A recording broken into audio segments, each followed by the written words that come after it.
নেপাল যাওয়ার প্ল্যান করছেন, তাহলে এই ভিডিওটি আপনার জন্য। আজকের ভিডিওতে থাকছে আমরা 2 ভাই বোন 4 দিন নেপালে কিভাবে গেলাম, কোন কোন প্রসেসে এবং কি কি প্রয়োজন, কোথায় কোথায় ঘুরলাম, কিভাবে, সকল প্রকার ইনফরমেশন।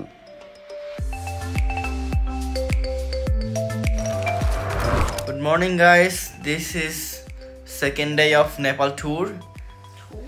তো আজকের প্ল্যান হচ্ছে সকালে উঠে ব্রেকফাস্ট, তারপর হচ্ছে ট্যাক্সি বুকিং করা। ট্যাক্সিটা বুকিং করা আমরা অ্যাপের মাধ্যমে। অ্যাপটির নাম হচ্ছে ইন ড্রাইভ অ্যাপ, যেটা আপনারা ইউজ করতে পারবেন এখানে আসলে। এই গুড মর্নিং থামেল, আমরা রেডি বের হয়ে গেলাম। সবার আগে নাস্তা করবো। ট্যুরিস্ট কান্ট্রিগুলোতে সব ধরনের খাবার পাওয়া যায় এবং হালাল খাবার খাওয়ার জন্য আপনাকে একটু খুঁজতে হবে মুসলিম হোটেল অথবা হালাল হোটেলগুলো। সেক্ষেত্রে আপনি আপনার গুগল ম্যাপ ব্যবহার করতে পারেন অথবা আশেপাশে জিজ্ঞেস করে নিতে পারেন। হাঁটতে হাঁটতে আমরা আবার সেই একই রেস্তোরাঁয় চলে আসলাম, ইয়াসিন রেস্তোরাঁ, যেখানে আমরা রাতে আমাদের ডিনার কমপ্লিট করেছিলাম। আমাদের হাতের কাছে এটিই ছিল একমাত্র হালাল ফুড রেস্টুরেন্ট। ভাজি 50, পরোটা 50, ডিম ভাজি 70 এবং 2 বোতল পানি, সব মিলিয়ে আমাদের খরচ পড়েছিল 650 টাকার মতো। এবং খাবার কোয়ালিটি খুবই বাজে ছিল, বাসি মনে হয়েছিল আমাদের কাছে। নাস্তা কমপ্লিট করার পর ইনড্রাইভ অ্যাপের মাধ্যমে আমরা একটা ট্যাক্সি বুকিং দিলাম। আমরা ট্যাক্সিতে করে যাব চন্দ্রগিরি পাহাড়ে এবং ট্যাক্সিতে ভাড়া পড়েছিল আমাদের মাত্র 600 রুপি।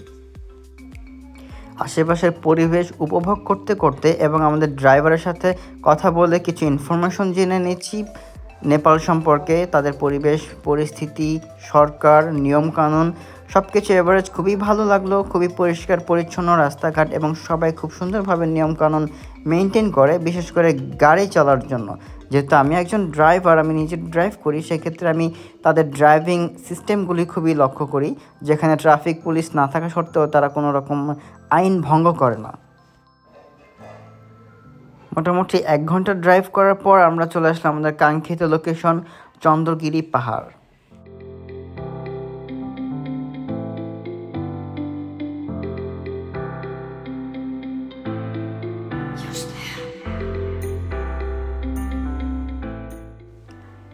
পরিবেশটা এত সুন্দর, আশেপাশটা এত পরিষ্কার পরিচ্ছন্ন, জাস্ট রিমার্কেবল লাগছিল আমার কাছে।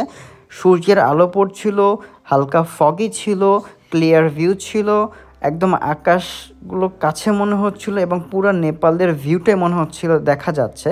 এবং মজার বিষয় হচ্ছে এটা আশেপাশটা একটু ঘুরতে ঘুরতে আমরা কেবল কারের টিকিট সংগ্রহ করব এবং কেবল কারে চড়ে আরও উপরে চলে যাব, একদম পাহাড়ের উপরে।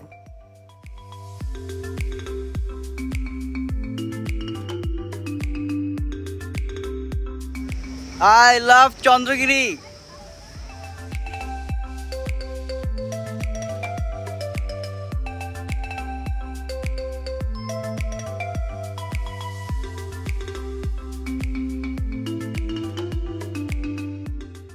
কেবল কারের টিকিট সংগ্রহের জন্য আমার বোন দাঁড়িয়েছে এবং এখানে নেপালি সিটিজেন যারা, তাদের জন্য টিকিট মাত্র 300-400 এরকম, এবং যারা ট্যুরিস্ট তাদের জন্য 1300 থেকে 1400 রুপি।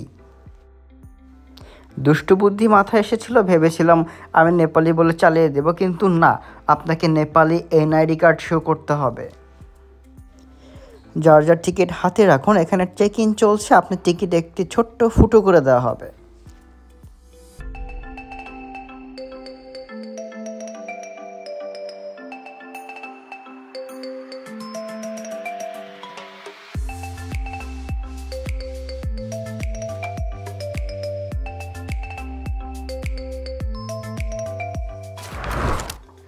কেবল কারে 10 থেকে 15 মিনিটের মধ্যে চন্দ্রগিরি পাহাড়ের একদম চূড়ায় আমরা পৌঁছে গিয়েছিলাম।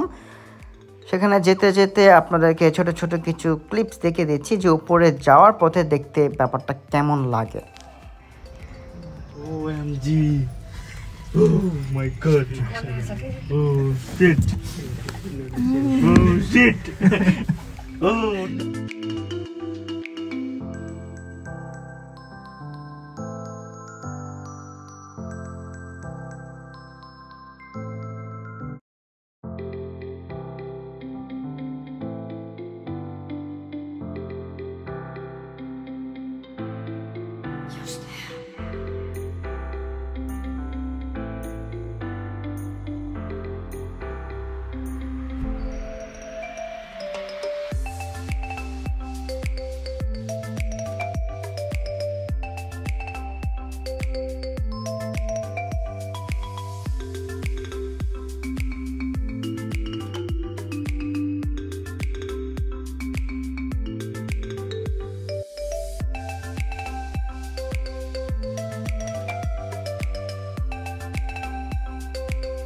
আমরা এখন আছি নেপাল চন্দ্রগিরি পাহাড়ের উপরে। এটা একদম গ্রাউন্ড থেকে 1500 ফিট উপরে।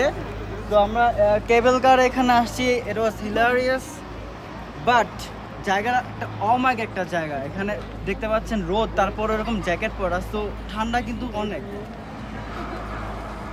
Let's take this there.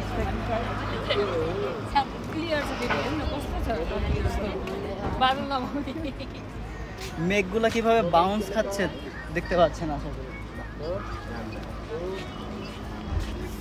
Wow, একটা জিনিস ইমেজ করতে হবে যে এত উপরেও এখানে যারা কাজ করে, থ্যাঙ্কস তাদেরকে, থ্যাঙ্কস মানে যারা জব করে।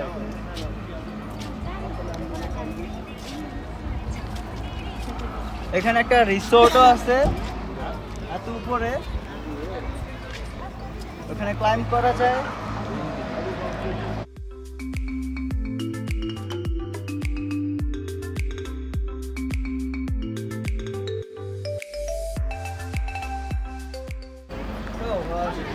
এত উপরেও এখানে কত সুন্দর কিছু গ্রোসারি শপ আছে। You can drink coffee here also.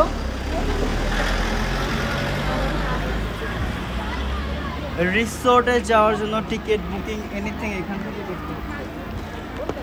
That's the resort.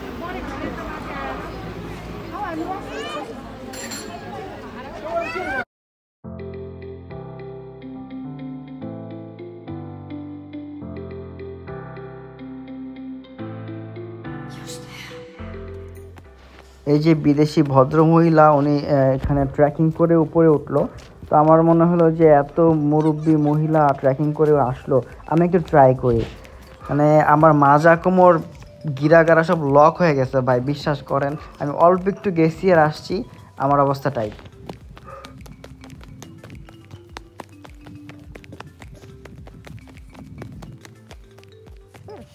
এখানে এরকম ছোট ছোট গেস্ট রুম বা রেস্ট রুম দেওয়া আছে বেশ অনেক কিলোমিটার পর পর, কারণ এখানে যারা বিদেশিরা ট্রেকিং করে পাহাড়ের উপরে ওঠে তারা যেন এখানে একটু রেস্ট করার মতো বা পানি পান করার মতো জায়গা পায়, সেই কারণে খুব সুন্দর ব্যবস্থা।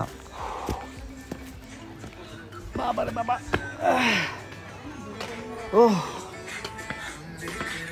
পাহাড় ওঠা যে কি কষ্ট এটা আমি জানি। আমি এর লিগে আমি আপনাকে কইতে চাইছিলাম।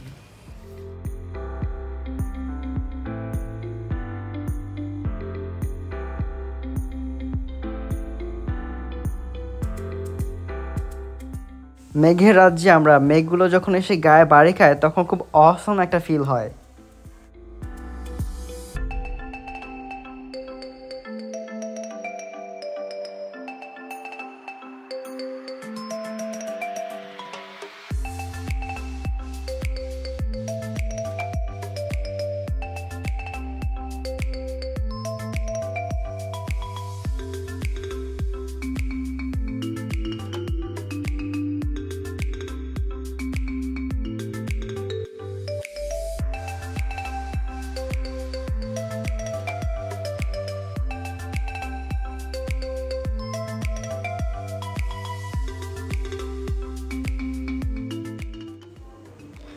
পাহাড়ের একেবারে উপরে কিছু রাইড রয়েছে বাচ্চাদের জন্য এবং ইয়ংদের জন্য। তো সেই রাইডগুলোতে আমরা চড়বো। সেখানে পৌঁছানোর জন্য আমাদের এই উঁচু রাস্তাটা হেঁটে হেঁটে উঠতে হবে এবং এখান দিয়ে কিছু অ্যাম্বুলেন্স আমি দেখলাম চলাচল করে যদি কেউ অসুস্থ হয়ে যায় শুধুমাত্র তাদের জন্য। এবং আশেপাশে খুব সুন্দর ব্যবস্থা, ডাস্টবিন রয়েছে, বসার জায়গা রয়েছে। যেহেতু এটা উঁচু একটি রাস্তা, অনেকেই আছে হাঁটতে প্রবলেম হতে পারে, শ্বাসকষ্ট হতে পারে, সেক্ষেত্রে তারা এখানে রেস্ট নিতে পারবে এবং পানি পান করতে পারবে। ব্যবস্থাটা খুবই সুন্দর, খুবই অসাধারণ এবং খুবই সেফ।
পাহাড়ের একদম চূড়ায় এখানে একটি বিশেষ মন্দির রয়েছে যেখানে হিন্দু ধর্মের ভাই বোনেরা এসে পূজা করে থাকেন এবং কিছু মনের ইচ্ছা পূরণ করার দাবি করে থাকেন তাদের প্রভুর কাছে, এবং তাদের জন্য রয়েছে এখানে একটি ফুলের দোকান যেখানে আপনারা অল্প কিছু মূল্যে বিভিন্ন রকমের ফুল পেয়ে যাবেন।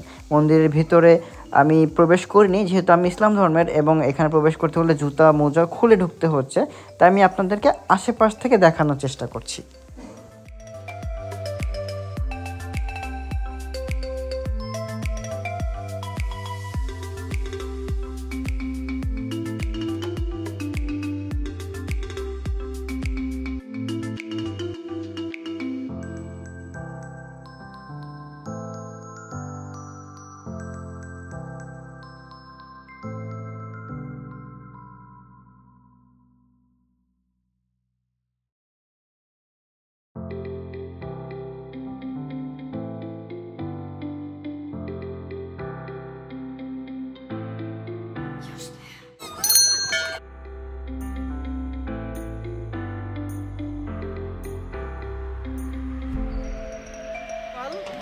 চন্দ্রগিরি পাহাড়ের উপরে এখানে একটা স্পট আছে ওয়ার উইশেস কাম ট্রু, যাতে আপনাদের উইশগুলো ফুলফিল হয়। ওই জিনিসটা নিয়ে আমরা সবাই এখানে তালা মারি। তো দেখা যাক এখানে কে কি লিখে তালা মারছে। কে এখানে একটা দেখতে পাচ্ছি ভিসা ফর জাপান।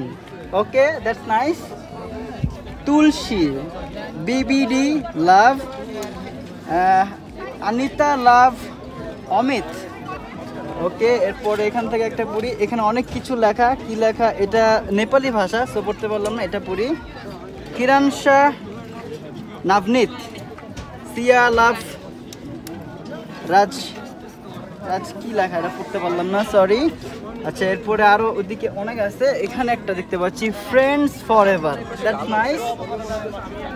এটা সবচেয়ে ভালো ছিল জাপানের। এটা কানাডা, এখানে একজন কানাডা যেতে চায়, Sudip plus Anju. Japan visa for ever once again. Puja love Prakash. বেশিরভাগ দেখতে পাচ্ছি তাদের ভালোবাসার যে উইশটা সেটাকে পরিপূর্ণভাবে পাওয়ার যে একটা চাওয়া সেটাই এখানে তুলে ধরছে সবাই। এখানে অনেকগুলা বোর্ড আছে, পুরাগুলো তালা ভরা। আচ্ছা, এখানে অনেকে আবার ধাগাও বাঁধে, কালারফুল। You can see?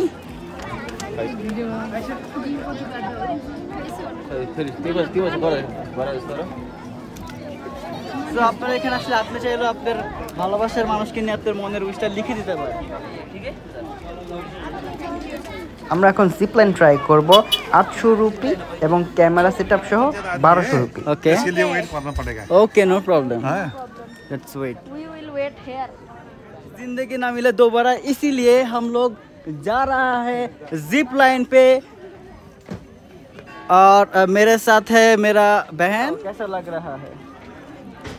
बहुत खूब। बहुत खूब या बहुत डरावना? बहुत। কেন হিন্দিতে?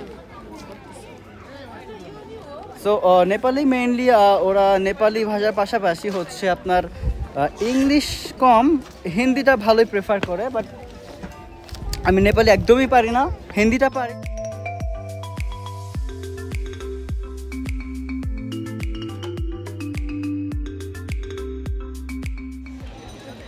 জীবনে প্রথমবার আমি জিপ লাইন দিয়ে যাব। I feeling so terrible. ভিউটা নাও। ওই যে ওইখানে গিয়ে নাম্বার দেখ তো জুম করে কতটুকু দেখা যায়। সব দেখা যায়। আমি এখান থেকে টাকা দেব।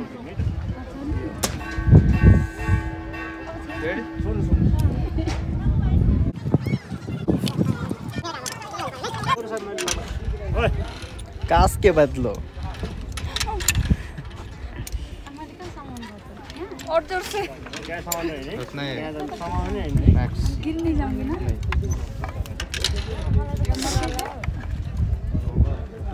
ये हेलमेट कैसे बचेगा मुझे? कुछ नहीं होगा, कुछ नहीं होगा।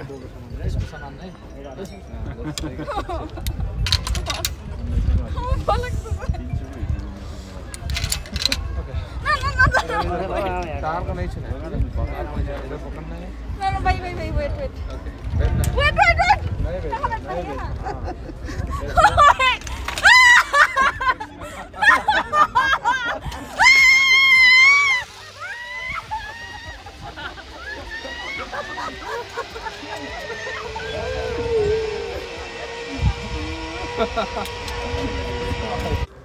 রাইডটি ভিডিও করার জন্য গোপ্রোর একটি সেটআপ ওরা দিয়ে থাকে, যার জন্য 300 টাকা এক্সট্রা পে করতে হয় এবং ভিডিও ফুটেজটি আপনাকে মেইল করে পাঠিয়ে দেওয়া হয়। কিন্তু আমি একটা রিস্ক নিয়েছি, আমার নিজের 14 Pro Max নিয়েই আমি রাইড করব এবং 300 টাকা আমি সেভ করব। Everything is fine, let's go. তাহলে এতে দিন অনুমান এতে হলে ওকে দেখ সিধা উপর ऊपर। कैसे हो सब लोग? मैं हूँ जिप लाइन पे और जा रहा है उधर। मम्मी मुझे बचाओ। Oh my God! बहुत अच्छे। आ गए हैं डेस्टिनेशन पर।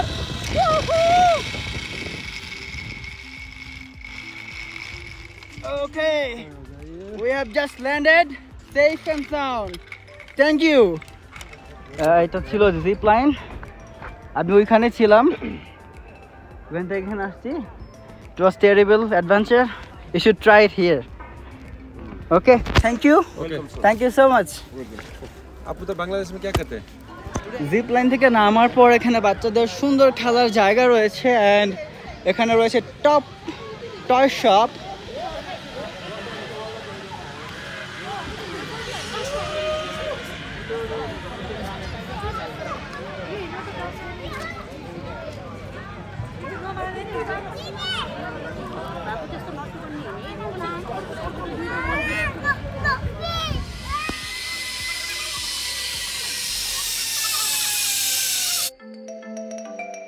তো সাইকেলিং এর জন্য টিকিট নিয়ে নিলাম, গোল গোল রাউন্ড ঘুরে। তো মাত্র 200 টাকা। তো এটা ট্রাই না করলেই নয়, ছোটবেলায় এত সাইকেলিং করছি আর এটা যদি একটু ডিগবাজি না মারতে পারি।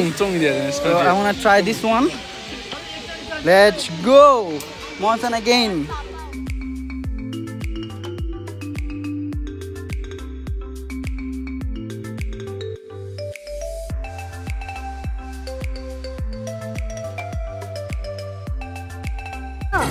বক্সে একটু বাংলা গান বাজাইছিলাম, তারপরে इंडियन मैं अभी बांग्लादेश से आया है।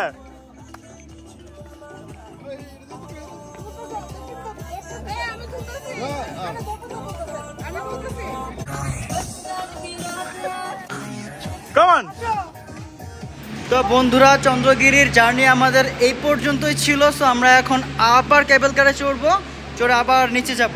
সেখান থেকে আমরা যাব আবার থামেল, দুপুরের লাঞ্চ, অ্যান্ড ওইখান থেকে আমাদের পুখারা জার্নি শুরু হবে। So stay tune with us.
Travel agency থেকে আমরা পুখারা আসা যাওয়া, হোটেলে থাকা খাওয়া এবং পুখারা সব কয়েকটা ট্যুরিস্ট প্লেস ঘুরে দেখার একটি প্যাকেজ নিয়েছিলাম, যেখানে খরচ পড়েছিল 4700 রুপির মতো। ओके ऑफर जो मिल रहा है वो हायर देन दैट। अच्छा तो आपका जो ड्राइवर है उसका हायर आ रहा है। তো গাইস পোখারার জন্য আমরা রেডি, আমরা বাসের জন্য ওয়েট করছি। তো 7টার মধ্যে বাস চলে আসবে, আর মাত্র 20 মিনিটের মতো বাকি। তো বাস আসলে আমরা বাসে উঠে যাব আমাদের পোখারার জন্য।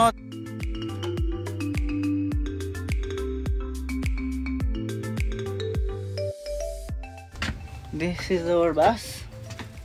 It's fresh and cool. Wow.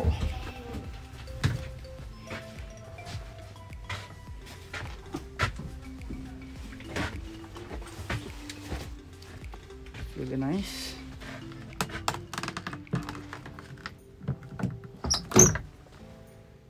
Okay. बहुत अच्छे स्पीकर भी है।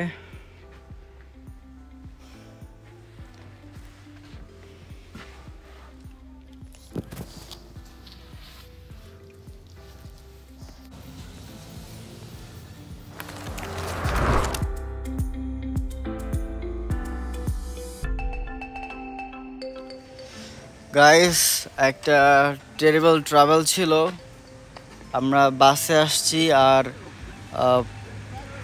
থামেল থেকে পোখারার রাস্তাটা এত বাজে, মানে পুরো নাইটমেয়ার ছিল, মনে হচ্ছে পুরো বাস দিয়ে অফ রোডিং করছি। এবার এখন বাজে মোট 5:30।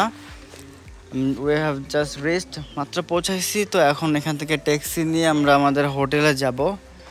সো আমরা খুবই এক্সস্টেড, সারাদিন ঘোরাঘুরির পরে ভাবছিলাম বাসে একটু ঘুমাবো, বাট সেটা আসলে আর হয়ে ওঠে নাই। So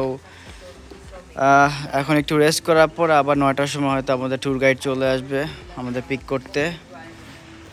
so let's go.